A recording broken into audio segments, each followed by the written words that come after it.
Айгеримдин турмушка чыкканына 5 жылдан ашкан, бирок түгөйлөр табигый жол менен балалуу боло албай келишкен. Жубайлардын барбаган жери кайрылбаган дарыгери калган эмес. Акыры экстракорпоралдык бойго бүтүрүү ыкмасы аркылуу алияттуу балалуу болушту.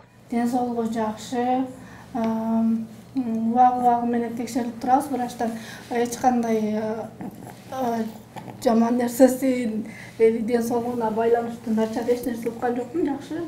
Жасалма жол менен бойго бүтүрүү түгөйлөр дыкат медициналык текшерүүдөн өткөн соң жүргүзүлөт.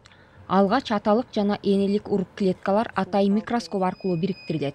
Түйүлдүк инкубатордо 5-6 күн өстүрүлгөн соң эне жатынга салынат. 35 жаштан өйдө шанстар азаят. Ошол себептен мен аялдарга сураныч мындай, жок, 1 жыл дагы күтүп турам, дагы 5 жыл болгон жок, балким дагы күткөнү пайдасы жок деп эсептейм.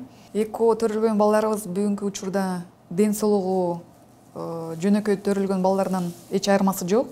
Кыргызстанда 1 мамлекеттик жана 4 жеке менчик клиникалар экстракорпоралдык бойго бүтүрүү жолу аркылуу түгөйлөргө жардам берип келет. 2017 жылга чейин тукумсуздук менен жабыркаган 1000ден ашык түгөй тиешелүү клиникаларга кайрылган. Өлкөдө жасалма бойго бүтүрүү ыкмасы аркылуу төрөлгөн балдардын саны 80-90го жетип калган. Мындай жол менен төрөлгөн алгачкы бала азыр 19 жашта. Кичинекей Алинин жарык дүйнөгө келгенине 3 айдан ашып калган. Айгерим жолдошу экөө дагы балалуу болсок деп тилек кылышат.